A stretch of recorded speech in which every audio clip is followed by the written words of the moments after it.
Bienvenidos a este audiolibro.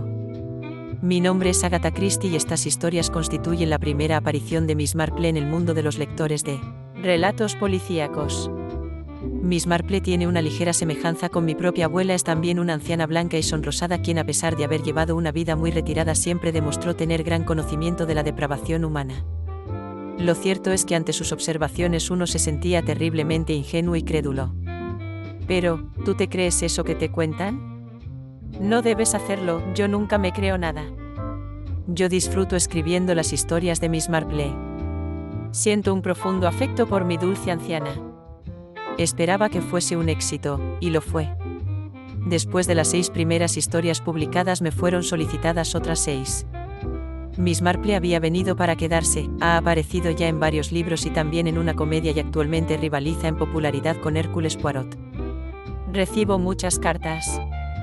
Unas dicen me gustaría que siempre presentara a Miss Marple y no a Poirot, y otras dicen ojalá que su protagonista fuera siempre Poirot y no Miss Marple. Yo siento predilección por ella y creo que lo suyo son historias cortas como esta que les voy a narrar a continuación. Poirot, en cambio, necesita todo un libro para desplegar su talento. Considero que para aquellos que gusten de ella estos 13 problemas contienen la auténtica esencia de Miss Marple. Disfrutadlo mucho. Capítulo 1. El primer caso del Club de los Martes. Vaya misterios sin resolver. Miró satisfecho a su alrededor.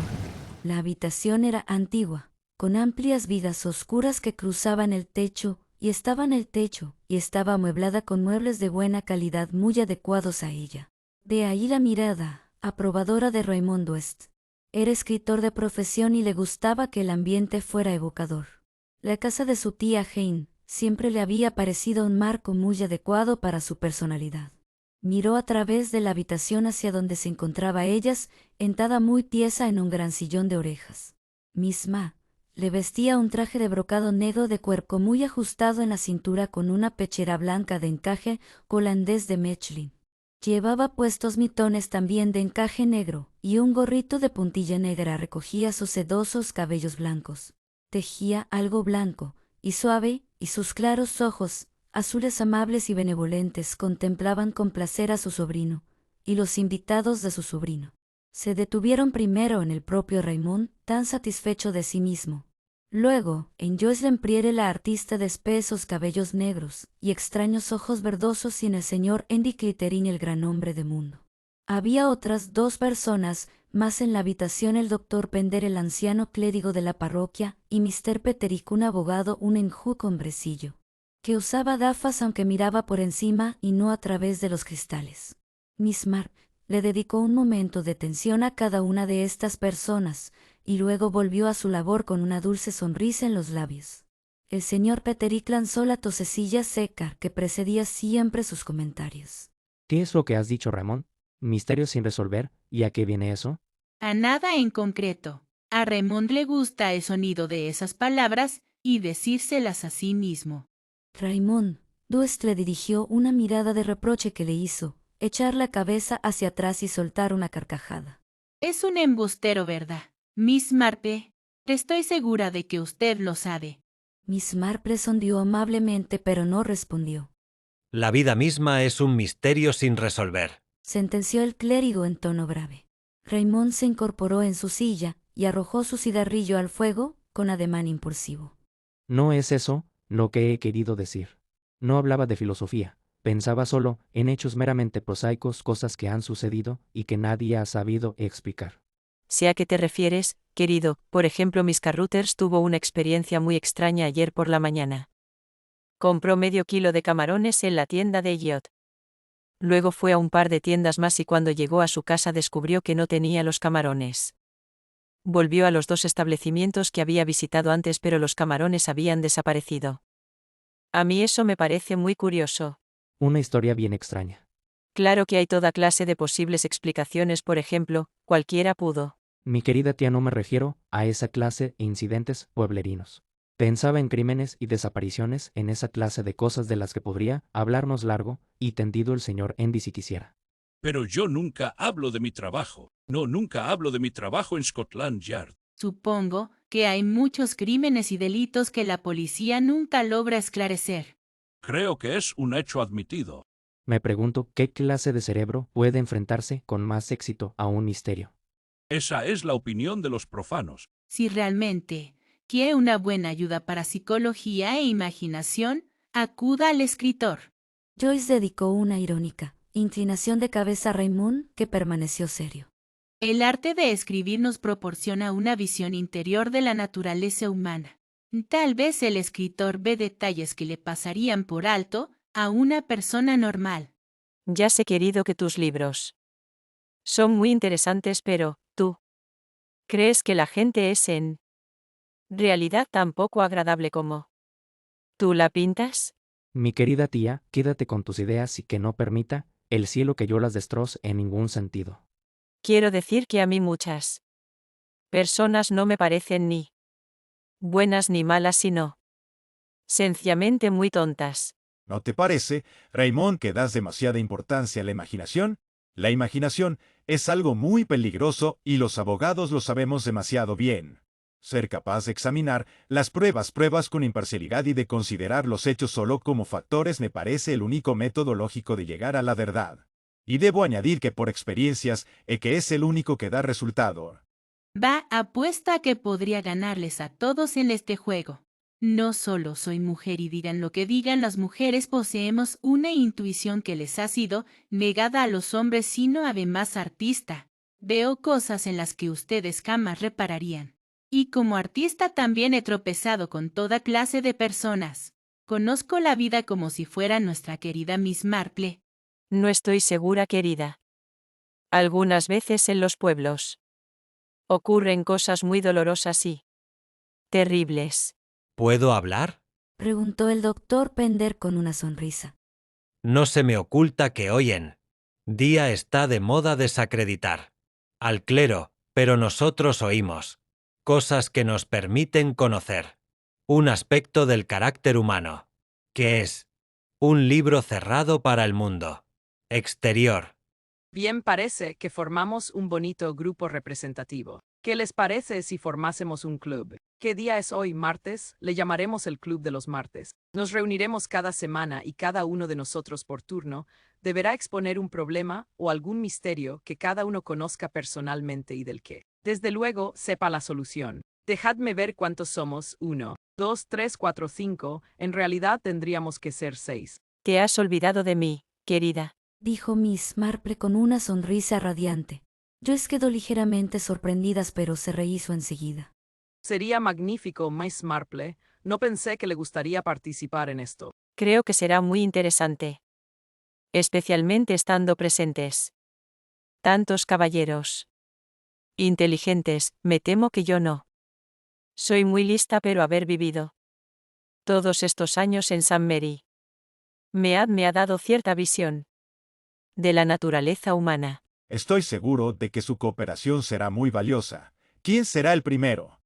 Creo que no hay la menor duda en cuanto a eso, puesto que tenemos la gran fortuna de contar entre nosotros con un hombre tan distinguido como Don Henry. Dejó la frase sin acabar, mientras hacía una cortés inclinación hacia el señor Henry.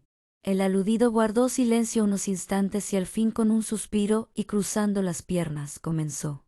Me resulta un poco difícil escoger al tipo de historia que ustedes desean oír, pero creo que conozco un ejemplo que cumple muy bien los requisitos exigidos. Es posible que hayan leído algún comentario acerca de este caso en los periódicos del año pasado. Entonces se archivó como un misterio sin resolver, pero da la casualidad de que la solución llegó a mis manos no hace muchos días. Los hechos son bien sencillos. 3 personas se reunieron para una cena que consistía, entre otras cosas, de langosta enlatada. Más tarde aquella noche los 3 se sintieron indispuestos y se llamó apresuradamente a un médico. 2 de ellos se restablecieron y el tercero falleció. Como digo, los hechos fueron muy sencillos. Su muerte fue atribuida a envenenamiento por alimentos en mal estado, se extendió el certificado correspondiente y la víctima fue enterrada. Pero las cosas no acabaron ahí. Supongo que empezarían las habladurías como suele ocurrir. Y ahora debo describirles a los actores de este pequeño drama. Llamaré al marido y a la esposa señor y señora Jones y a la señorita de compañía de la esposa Miss Clark. El señor Jones era viajante de una casa de productos químicos, un hombre atractivo en cierto modo jovial y de unos 40 años. Su esposa era una mujer bastante corriente de unos 45 años y la señorita de compañía Miss Clark una mujer de 60 gruesa y alegre de rostro rubicundo y resplandeciente. No podemos decir de ninguno de ellos que resultara una personalidad muy interesante. Ahora bien, las complicaciones comenzaron de modo muy curioso. El señor Jones había pasado la noche anterior en un hotelito de Birmingham. Dio la casualidad de que aquel día habían cambiado el papel secante que estaba nuevo y la camarera, que al parecer no tenía otra cosa mejor que hacer, que se entretuvo en colocarlo ante un espejo después de que el señor Jones escribiera unas cartas. Pocos días más tarde, al aparecer en los periódicos la noticia de la muerte de la señora Jones como consecuencia de haber ingerido langosta en mal estado, la camarera hizo partícipes a sus compañeros de trabajo de las palabras que había descifrado en el papel secante. Las palabras eran: depende enteramente de mi esposa. Cuando haya muerto, yo haré cientos de miles. Recordarán ustedes que no hace mucho tiempo hubo un caso en el que la esposa fue envenenada por su marido. Debo confesar que ni por un momento sospechamos que se tratase de algo más que de las habladurías y chismorreos de la gente del pueblo. Sin embargo, para tranquilizar a la opinión pública, se ordenó la exhumación del cadáver. Fue uno de esos casos de superstición popular basada en nada sólido y que resultó sorprendentemente justificado. La autopsia dio como resultado el hallazgo del arsénico suficiente para dejar bien sentado que la difunta señora había muerto envenenada por esta sustancia. Y en manos de Scotland Yard, junto con las autoridades locales, quedó el descubrir cómo le había sido administrada y por quién. Ah, exclamó Joyce, me gusta, esto sí que es bueno. Naturalmente, las sospechas recayeron en el marido. Él se beneficiaba de la muerte de su esposa, no con los cientos de miles que románticamente imaginaba la doncella del hotel, pero sí con la buena suma de 8.000 libras. Él no tenía dinero propio, aparte del que ganaba, y era un hombre de costumbres un tanto extravagantes y al que le gustaba frecuentar la compañía femenina. Investigamos con toda la delicadeza posible sus relaciones con la hija del médico. Pero, aunque al parecer había habido una buena amistad entre ellos tiempo atrás, habían roto bruscamente unos 2 meses antes y desde entonces no parecía que se hubieran visto. El propio médico, un anciano íntegro y de carácter bonachón, quedó aturdido por el resultado de la autopsia. Le habían llamado a eso de la medianoche para atender a los 3 intoxicados. Al momento comprendió la gravedad de Mrs.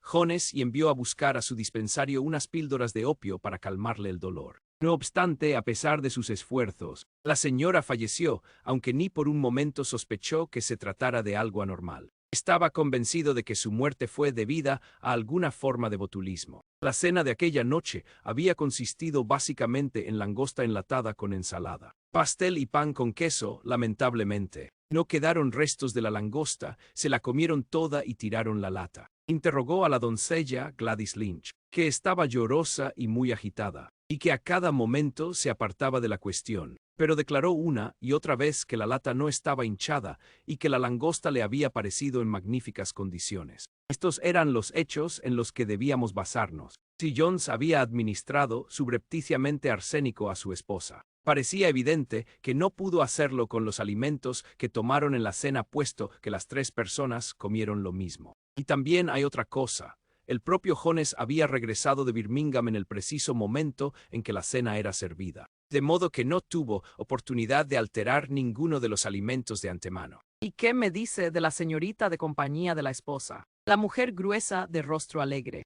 No nos olvidamos de Miss Clark, se lo aseguro, pero nos parecieron dudosos los motivos que pudiera tener para cometer el crimen. La señora Jones no le dejó nada en absoluto y, como resultado de la muerte de su patrona, tuvo que buscarse otro trabajo. Eso parece eliminarla. Uno de mis inspectores pronto descubrió un dato muy significativo. Aquella noche, después de cenar, el señor Jones bajó a la cocina y pidió un tazón de harina de maíz para la esposa que se había quejado de que no se encontraba bien. Esperó en la cocina hasta que Gladys Lynch lo hubo preparado y luego él mismo lo llevó a la habitación de su esposa. Esto, admito, pareció cerrar el caso. El abogado asintió. Moby, hijo, yendo las puntas de sus dedos.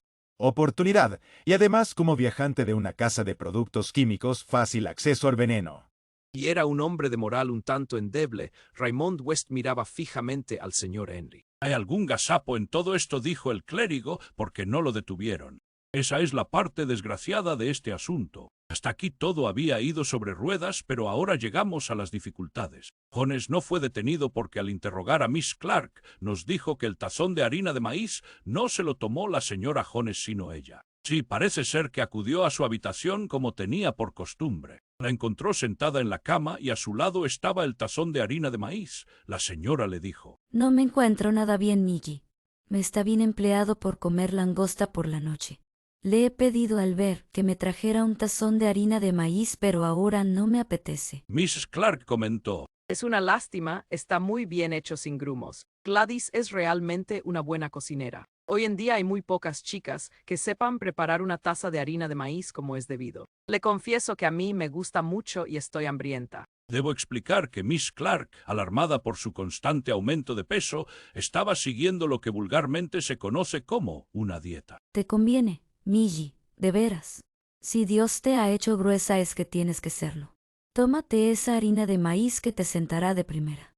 Y acto seguido Miss Clark se puso a ello y se acabó el tazón. De modo que ya ven ustedes, nuestra acusación contra el marido quedó hecha trizas. Al pedirle una explicación de las palabras que aparecieron en el papel secante, Jones nos la dio enseguida. La carta era la respuesta a una que le había escrito su hermano desde Australia pidiéndole dinero. Y él le contestó diciendo que dependía enteramente de su esposa y que hasta que ella muriera no podría disponer de dinero. Lamentaba su imposibilidad de ayudarle de momento, pero le hacía observar que en el mundo existen cientos de miles de personas que pasan los mismos apuros. Y el caso se vino abajo. Y el caso se vino abajo. No podíamos correr el riesgo de detener a Jones sin tener algo en que apoyarnos. ¿Y eso es todo? No es cierto. Así es como quedó el caso durante todo el año pasado. La verdadera solución está ahora en manos de Scotland Yard y probablemente dentro de 2 o 3 días podrán leerla en los periódicos. La verdadera solución quisiera saber. Pensemos todos por espacio de 5 minutos y luego hablemos. ¿Quiere ser usted el primero en hablar? Confieso que estoy completamente despistado. No puedo dejar de pensar que el esposo tiene que ser el culpable de alguna manera. Pero no me es posible imaginar cómo lo hizo. Solo sugiero que debió de administrarle el veneno por algún medio que aún no ha sido descubierto, aunque si es así no comprendo cómo puede haber salido a la luz después de tanto tiempo. Joyce, ¿tú qué opinas? La señorita de compañía de la esposa. Fue la señorita. ¿Cómo sabemos que no tuvo motivos para hacerlo? Que fuese vieja y gorda no quiere decir que no estuviera enamorada de Jones. Podía haber odiado a la esposa por cualquier otra razón. Piense en lo que representa ser una acompañante, tener que mostrarse siempre amable, estar de acuerdo siempre y tragárselo todo. Un día no pudo resistirlo más y se decidió a matarla. Probablemente puso el arsénico en el tazón de harina de maíz y toda esa historia de que se lo comió sea mentira. Señor Peterick. Apenas tengo nada que decir. Basándome en los hechos no sabría qué opinar. Pero tiene que hacerlo, señor Peterick. No puede reservarse su opinión alegando prejuicios legales. Tiene que participar en el juego. Considerando los hechos no hay nada que decir. En mi opinión particular y habiendo visto por desgracia demasiados casos de esta, creo que el esposo es culpable. La única explicación que se me ocurre es que Miss Clark lo crió deliberadamente por algún motivo. Pudo haber algún arreglo económico entre ellos. Es posible que él creyera que iba a resultar sospechoso y ella, viendo ante sí un futuro lleno de pobreza, tal vez se avino a contar la historia de la harina de maíz a cambio de una suma importante que recibiría en privado. Si este es el caso, desde luego, es de lo más irregular. No estoy de acuerdo con ninguno de ustedes. Han olvidado ustedes un factor muy importante de este caso, la hija del médico. Voy a darles mi visión de los hechos. La langosta estaba en mal estado, de ahí los síntomas de envenenamiento. Se manda llamar al doctor, que encuentra a la señora Jones, que ha comido más langosta que los demás y presa de grandes dolores, manda a buscar comprimidos de opio, tal como nos dijo. No va él en persona, sino que envía a buscarlas. ¿Quién entrega los comprimidos al mensajero? Sin duda su hija. Está enamorada de Jones y en aquel momento se despiertan todos los malos instintos de su naturaleza y le hacen comprender que tiene en sus manos el medio de conseguir su libertad. Los comprimidos que envía contienen arsénico blanco. Esta es mi solución. Y ahora, cuéntenos el verdadero desenlace, señor Henry. Un momento todavía, no ha hablado Miss Marple. Vaya, vaya, se me ha escapado otro punto, estaba tan entusiasmada escuchando la historia. Un caso triste, sí, muy triste. Me recuerda al viejo Hargraves que vivía en Mount. Su esposa nunca tuvo la menor sospecha hasta que al morir dejó todo su dinero a una mujer con la que había estado viviendo y con la que tenía 5 hijos.